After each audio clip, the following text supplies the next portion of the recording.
ससुरे से आवेली बहिनिया तो नैहरवा के जालिनी हो।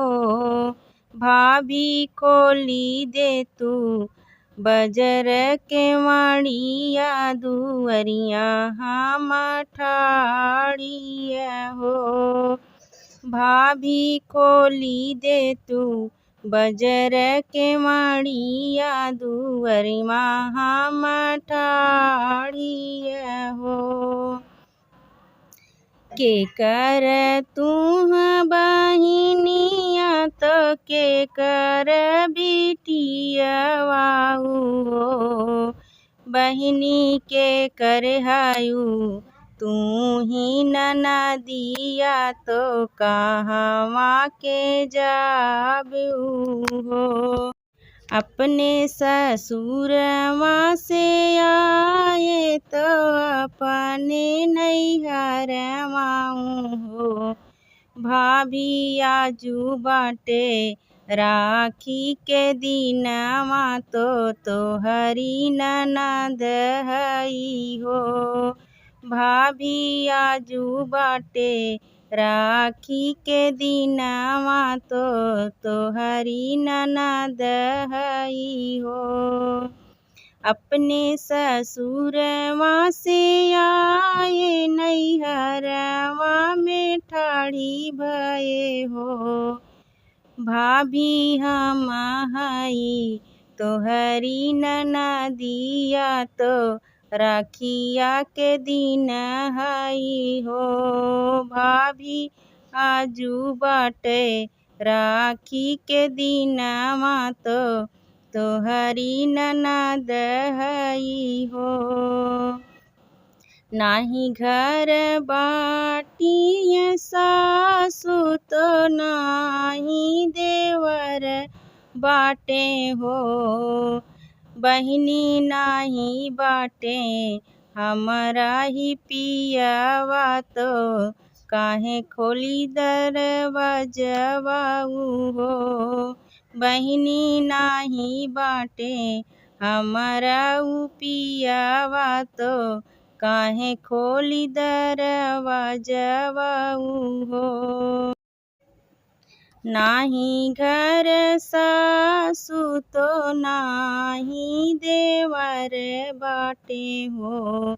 बहिनी नाही बाटे हमरा पियवा तो कैसे दरवाजा खोली हो।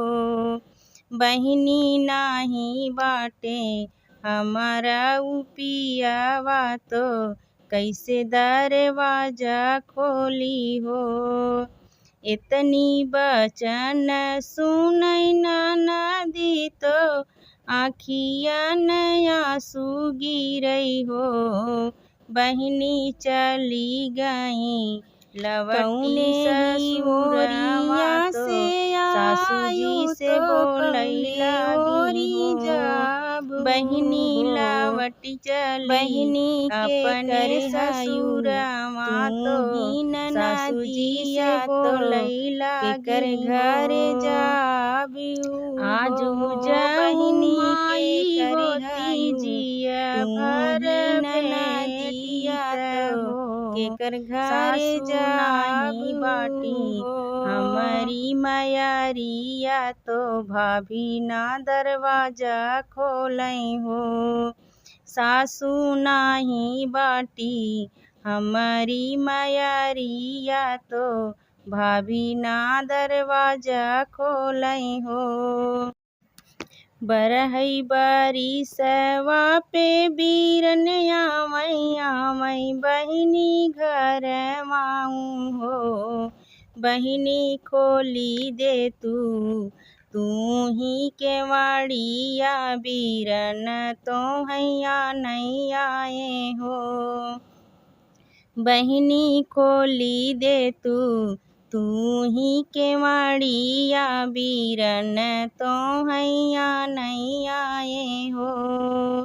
बरहई बारिश लौटे बीरना तो बहिनी के घरे आए हो। बहिनी खोली दे तू ही केवड़िया बीरन तो हैया नैया ये हो। कौने ही देश आया तो के करे घरे आया हो। भैया के कवन तो हरी बाटी बहिनिया तो के कालिया वैया हो। भैया कवन बाटी तो हरी बहिनिया तो के कालिया वैया हो। कौने ही देसे आया के करे तू घरे आया हो। भैया कवन बाटी तो हरी बहिनिया तो के कालिया वैया हो। इतना के सुन ले बीरनवा तो सुनहु न पावई हो। रामा बहिनी से करथे अरजिया तो आँखिया से आंसू गिरई हो। रामा बहिनी से करथे अरजिया तो आँखिया से आंसू गिरई हो। भैया के देखली बहिनिया तो सुसुकी रोवई हो। भैया गईली हम अपने नैहरवा तो भौजी नाही चिन्हई हो।